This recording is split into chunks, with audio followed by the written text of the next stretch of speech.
Ready? Yeah. Someone please call boom shots.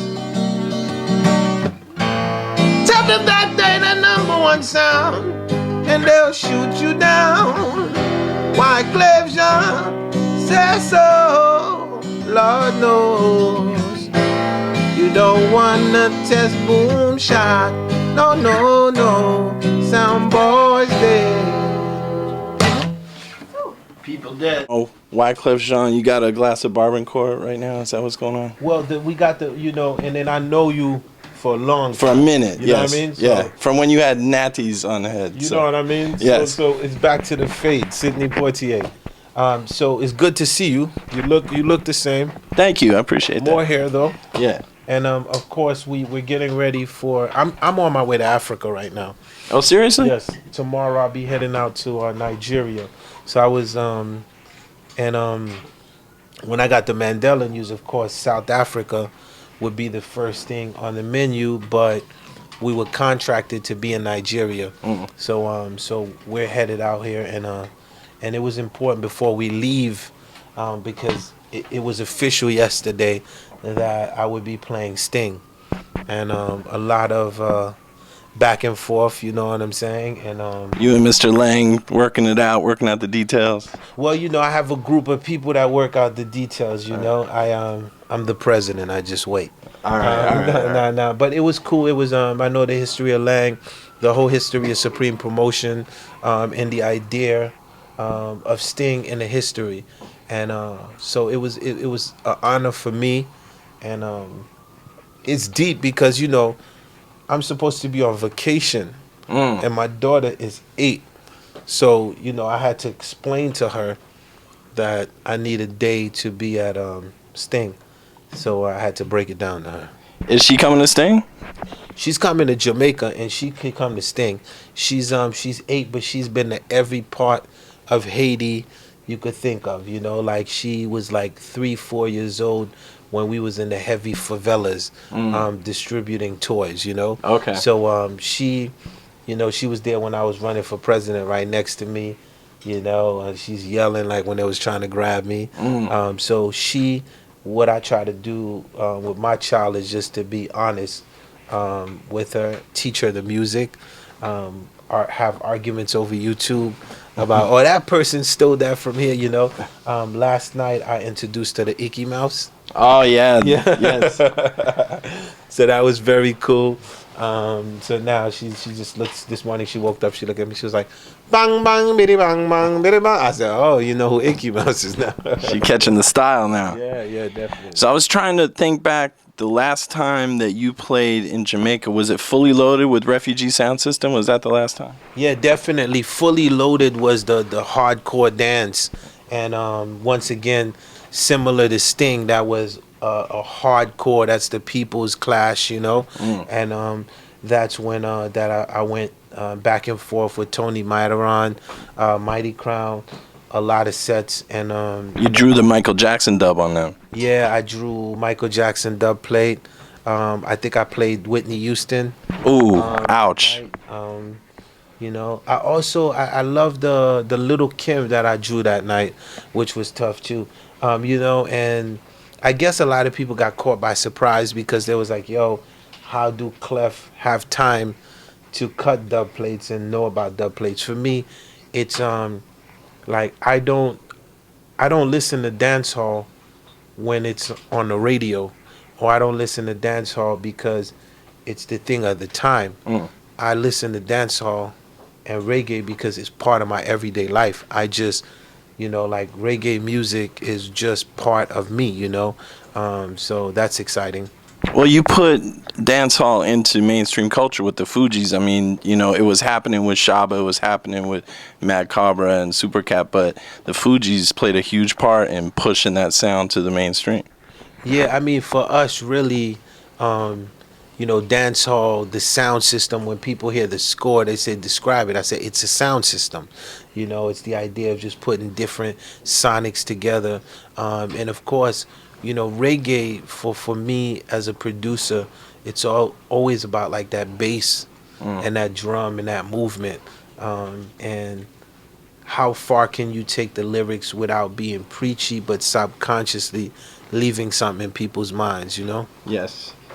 Now, of course, Sting 2013, the big excitement, aside from yourself just being announced, we know that Super Cat is returning to Jamaica, returning to that Sting stage where he clashed with Ninja Man. Now, you used to cross paths with Cat back in the day, right? You were both on Columbia. You played some of the same showcases, I remember. What are some of your Super Cat memories? I'm a big fan of Super Cats, and I mean I've seen Super Cats in all forms. You know, I even seen him when we was in the islands, and at that time he was working out a lot. Um, and um, and I'm a huge Super Cat fan. He knows that. I have a lot of respect for him. Um, I think it's historical. I think last time he played Sting was 1992.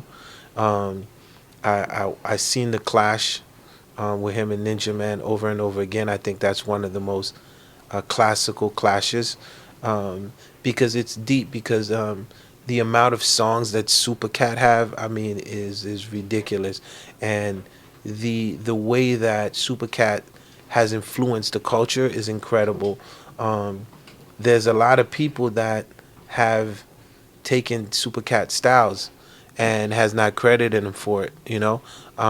And to see that everything is going back to the essence, you know, of the Dan Dada is a great thing. It's been a big year for hip hop and reggae. I know you pay attention to these things. You know, Jay Z had the Sizzla sample on Magna Carta. You know, you heard Kanye had Assassin in the studio on Yeezus. Yeah. We had the Snoop Lion thing going on. What is it that's in the air right now? Why is hip hop drawing on that dancehall energy so heavily right now? It's always drawn on the dancehall energy. It's never separated. Sometimes it's lukewarm depending on the year, but all great producers, like from Dr. Dre on down, you know, um, there's a love for dancehall because similar to like hip hop, dancehall is raw, Mm. and it's just the essence of raw culture, um, and and, um, and that's hard to get if it's not dancehall. So when it's time for that, it's either you gonna sample it or you gonna bring the guy in the studio or the female that does that. Mm-hmm. No question. Now I saw an email pop up in my inbox that Refugee Sound System is on the road again. Yeah. What's the status? I mean, are you voicing dubs again? You're going to be in the dub studio when you touch Kingston? Well, we have the sound system ran by Sean Meadows and the crew. So you know, like my boys is out, they work. That's how they get their food, you know. Okay. And definitely, the sound system will be on the road. I am gonna be in Jamaica, so I definitely look forward to them down there, cutting dubs, getting ready for 2014. I think the sound definitely Refugee Sound tours. Dude, those guys tour half a year, so that's a great thing. And so we definitely gonna collect more dubs. I would like to do one big dance where I actually show up next year with them. We trying to figure out which island that we do that in, and we want to do a juggle dance, but we always bring the killer dub plates, Mm. just in case some pussy sound boy steps out of line, and then we have to put him in a coffin where he belongs. You put them in check. Yes. Now And that's called bad man talk. in case you don't know, that was some Batman talk right there. Some Batman speech. So, of all the hip hop dancehall collabos, one of the most historic has got to be the Ghetto Hip Opera. My Experience Bounty Killer album. Can you tell me just about how that came together and just the vibe of that session? Because that one goes down in history. Well, I'm a big fan of classical music. You know, and then I was a big fan of Bounty Killer. People dead, dead. You know, and I was like, it would be incredible if we combine opera, reggae, and hip hop. Mm. And you know, Bounty Killer is like the Phantom. You know, like he would play like the whole. You know what I mean? And then we keep the beat very hard and dark, and sonically, we put that together, and I would say that definitely was one of the biggest like reggae records. I would say I actually was influenced by that, and I got inspired when I heard like the Method Man in Caperton. You know what I'm saying? So that was going on. It was like, yo, the sound. So there was, different like RZA, different people was drawing from it, and I was like, yo, but we was big fans of Bounties, and was like, we had to pull out. So, when you go to Jamaica, what's for personal pleasure? What's the first move? I saw you called it your second home. Like, do you have a chill spot? You gonna hit a certain jerk center? Like, what's the Wyclef personal Jamaica agenda?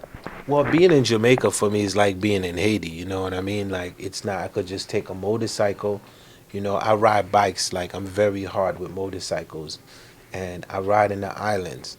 So, like, if you ride in the islands, you really ride. That's like riding in New York City with the potholes. With the goats running out in front of you too, right? Yeah, you know the vibe. So for me, I like taking the bikes. Go over to country with a crew.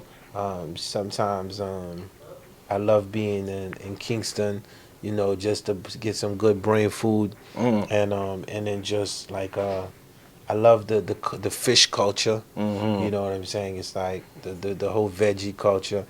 When I'm in Jamaica, my favorite thing in the morning we call ackee and sawfish, and like you Nice. get addicted to it. You know what I mean? I'm starting to get hungry, man. That pizza's not gonna hold you, right? It ain't gonna hold me, man. Pizza ain't gonna hold me. Well, we'll have to have you down to Miss Lily's on Houston Street for my Strictly Boom Shots radio show, and we could get you a nice plate of fish and hold a reason in there properly. All right, we'll do that. Where's it at? It's on Houston and Sullivan.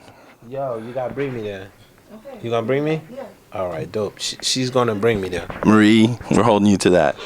All right. She's gonna bring me there. I love. They got the banging fish. Everything. They the best patties in the world, by the way. Like homemade patties. Trust me, everything is. Where's it at? Josie Wales was there on Monday, and he co-signed the jerk chicken. So that's all you need to know. I'm going.